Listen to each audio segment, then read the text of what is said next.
all of students to online classes by directed Sartabal Likitan Secondary School, Adai.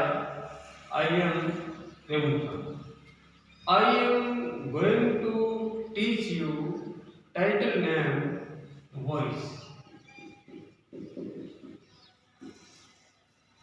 Voice means Hindi language what? Two kinds of words. One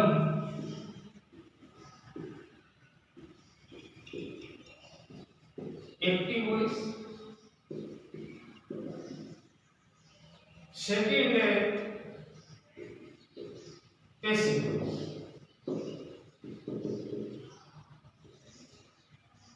When understand the meanings. Active Hindi language sucking. Active means sucking. Passive means niskriya. Passive means niskriya. When talks about active voice, for example, Ram kills a bird. जब हम इस sentence के structure को देखें तो इसके अंदर जो इसके बारे में जो बात की गई है वो राम के बारे में बखान किया गया है,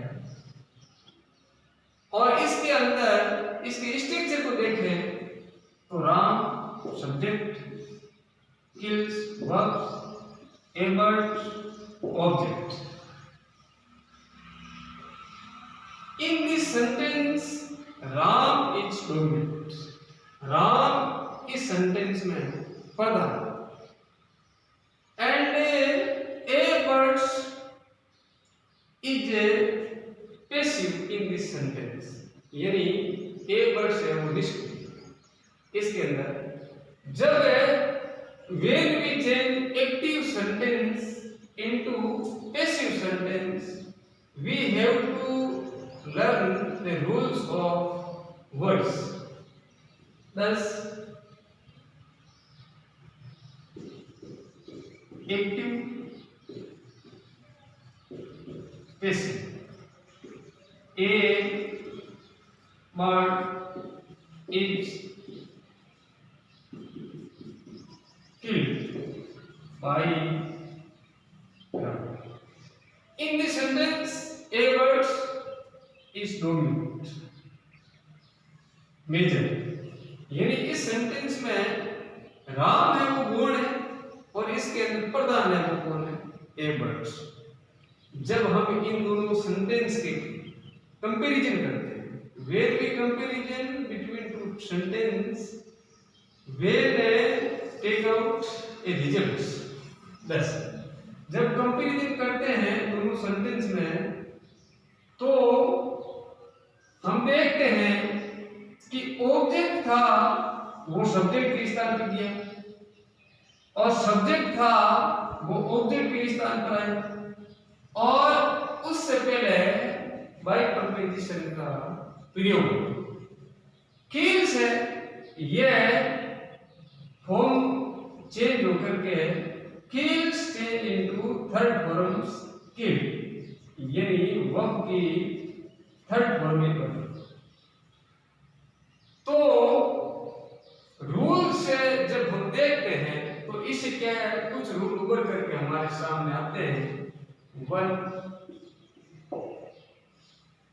subject change into object, one rule. Second, object into subject. Routine, we use preposition by before object, by plus object, यानी ऑब्जेक्ट सब्जेक्ट को ऑब्जेक्ट में जब बनाते हैं तो उसको सब्जेक्ट ऑब्जेक्ट बनता है, उसके पहले हम बाय प्रपोजिशन का प्रयोग करते हैं। Rule number 4,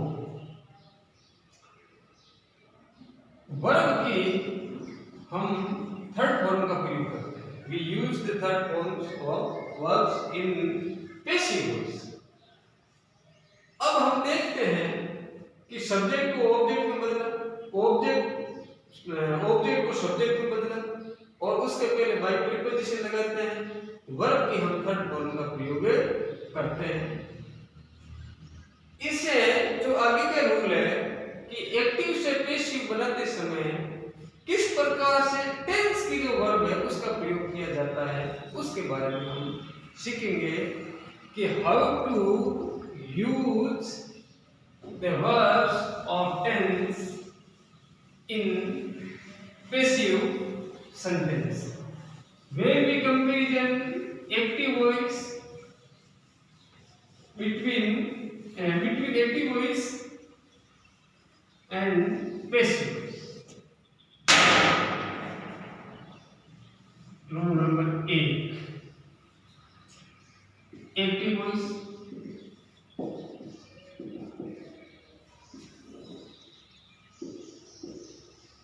passive voice.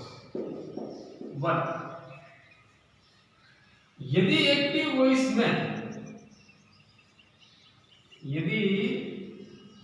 Active voice में सेंटेंस के साथ वर्ब के साथ अगर एस और ईएस आता है या वर्ब की फर्स्ट फॉर्म आती है या फिर in interrogative sentence when do does है, तो पैसिव वॉइस में हम इसके साथ इनके स्थान पर हम is are am helping verb का प्रयोग करते हैं। We use do does and verbs plus ses first form of verbs. Each rm use helping verb in place of these verbs. Set.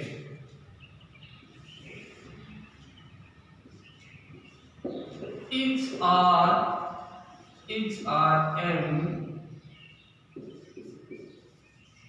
plus verb Jin.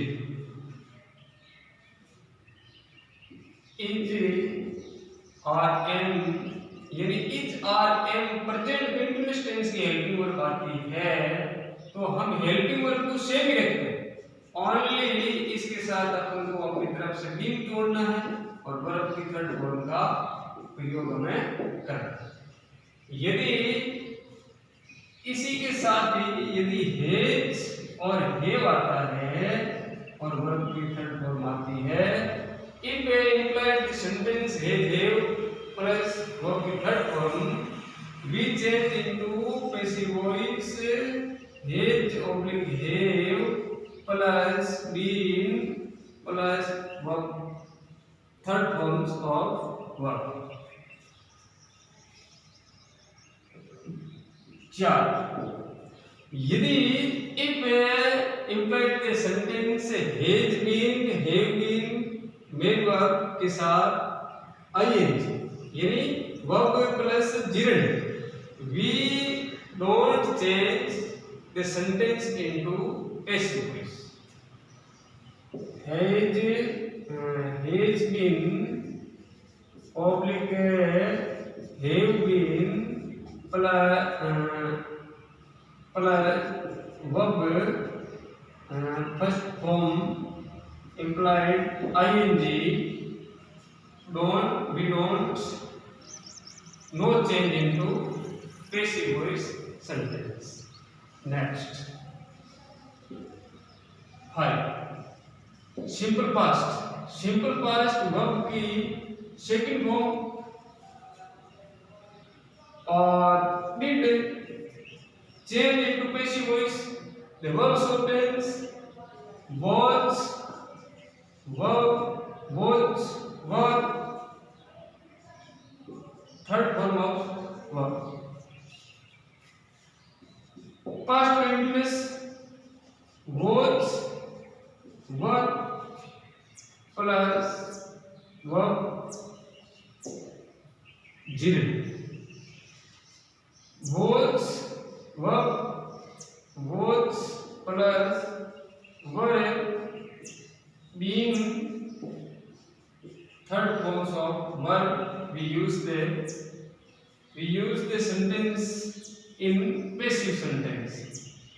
7 had यानी past perfect had plus third forms of verb change the verbs of tense had been और third forms of verbs यानी had been plus verb की third form यदि simple past tense आता है verb की second form आती है ये डिड आता है तो पैसिव में हम was और were और वर्ब की थर्ड फॉर्म का प्रयोग करते हैं अगर was और were प्लस ing पास्ट कंटीन्यूअस टेंस होता है तो इसमें टेंस की जो साइड क्रिया है उसमें was और were और इसके साथ being और इसके साथ वर्ब की थर्ड फॉर्म लगाते हैं और अगर पास्ट परफेक्ट है हेड और वर्ब की थर्ड फॉर्म आती है तो पैसिव में हम हेड बीइंग प्लस वर्ब की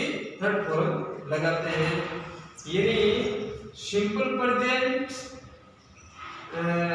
verb helping verbs of tense change into passive is are am third forms of verb is are am plus verb ing in related to present continuous change the verbs of tense is are am plus being third forms of verbs has have third forms change has have been plus verb third forms of verbs has been have been participle verbs no change simple past second forms of verbs did change the passive sentence was were third forms was were plus verb did change into passive voice was verbs plus being third forms of verb had plus third forms of verb change into passive had means third forms of verbs next will shall यदि active में आता है तो passive में will be shall be यानी simple future को future continuous tense की helping verb हम काम में लेते हैं और फ्यूचर अगर कंटीन्यूअस है होता है तो पैसिव में क्या नहीं होता है इसमें कोई बदलाव नहीं किया जाता है और फ्यूचर अगर परफेक्ट होता है will have oblique shall have been third form से फ्यूचर परफेक्ट टेंस है उसमें फ्यूचर परफेक्ट कंटीन्यूअस टेंस की हेल्पिंग वर्ब काम में लेते हैं will oblique shall और have थर्ड फॉर्म से been आएगा been और verb be third form so we change the will shall be will shall verb first form ing did no change और will oblique shall have third forms of verbs will shall have been shall have been third forms of verbs इस प्रकार से ये tense संबंधी परिवर्तन हमने किया we learned the how to use the tense of verbs in active sentence when the active sentence changed into passive sentence इस graph को हम इसको शॉर्ट में भी हम इसको एक अंकों के माध्यम से भी हम इसको सीख सकते हैं। कैसे कि प्रेजेंट की चार भाग 1 2 3 4, पास्ट के चार भाग past simple, past continuous, past perfect continuous, simple future, future continuous, future perfect continuous, ये हुआ एक्टिव भाग। और जब इसको अब हम पैसिव में जब इसको चेंज करेंगे तो ये देखिए कि सिंपल है जो प्रेजेंट है उसमें प्रेजेंट कंटीन्यूअस की हेल्पिंग वर्ब काम में लेते हैं, और 2 नंबर में इसमें चेंज हेल्पिंग वर्ब करना नहीं है, इसके साथ अपनी तरफ से लिंक जोड़ेंगे। और 3 जो नंबर है उसमें 4 नंबर यानी प्रेजेंट परफेक्ट में फर्स्ट 4 का मतलब है प्रेजेंट परफेक्ट कंटीन्यूअस टेंस की हेल्पिंग वर्ब काम में लेंगे, और प्रेजेंट परफेक्ट कंटीन्यूअस टेंस है उसमें कोई चेंज नहीं होगा। और इसमें जो पहला है सिंपल पास्ट है उसमें हम पास्ट कंटीन्यूअस की काम में लेंगे, और सेकंड जो पास्ट कंटीन्यूअस है उसके साथ हमें अपनी तरफ से लिंक लगाना है, और पास्ट जो परफेक्ट है उसमें 4 नंबर के काम में लेंगे, और पास्ट है जो परफेक्ट कंटीन्यूअस टेंस है इसकी पैसिव बनती नहीं, इसके लिए इसमें क्रॉस करेंगे। सिंपल फ्यूचर है उसमें फ्यूचर कंटीन्यूअस की हेल्पिंग वर्ब काम में लेंगे, और फ्यूचर जो कंटीन्यूअस है उसकी पैसिव बनती नहीं, ये क्रॉस हो जाएगा। और फ्यूचर परफेक्ट जो टेंस है उसमें फ्यूचर परफेक्ट कंटीन्यूअस टेंस की आएगी, और 4 नंबर है जो फ्यूचर परफेक्ट कंटीन्यूअस टेंस है उसकी पैसिव बनती नहीं। जब हम इस क्या है कि इसे टेबल का अवलोकन करते हैं तो हम पाते हैं कि पहले में क्या 2 की, और 2 में बिंग लगाना, 3 में क्या 4 की लगेगी, और 4 में क्रॉस है। तो देखिए कि कुल क्रॉस वाले कहते हैं कि 1 2 3 4 जो टेंस है इसकी तो क्या है कि पैसिव बनती नहीं है, इसलिए इसमें कोई बदलाव नहीं होगा। एक में पहले में सिंपल प्रेजेंट में अगर वाक्य एक्टिव का सेंटेंस अगर सिंपल प्रेजेंट में है तो आपको प्रेजेंट कंटीन्यूअस की हेल्पिंग वर्ब लगाना है, प्रेजेंट कंटीन्यूअस है तो उसके साथ बीइंग जोड़ना है, प्रेजेंट परफेक्ट है तो उसमें प्रेजेंट परफेक्ट कंटीन्यूअस टेंस की हेल्पिंग वर्ब काम में लेना है, और 4 में क्या है इसकी पैसिव बनती नहीं, तो ये क्रॉस हो जाएगा, ये क्रॉस हो जाएगा, और ये क्रॉस हो जाएगा। तो आज के इस चैप्टर में हमने क्या है कि एक्टिव वॉइस से पैसिव वॉइस में जब हम सेंटेंस को बदलते हैं तो उसमें टेंस की जो हेल्पिंग वर्ब है उसका हम बदलाव कैसे करते हैं, यह हमने क्या है सीखा है। Today we have to learn the rules of how to change the verbs of tense in passive sentence. ये हमने क्या सीखा तो कि इस प्रकार से ये जो चेंज है ये हम क्या कैसे करते हैं, और अगला जो सेगमेंट जब हम बात करेंगे तो अगले सेगमेंट में इसके अलावा जो पैसिव में क्या रूल्स हैं उनके बारे में हम अगला जो टॉपिक होगा उसमें हम चर्चा करेंगे। Today it is sufficient for us, thanks a lot.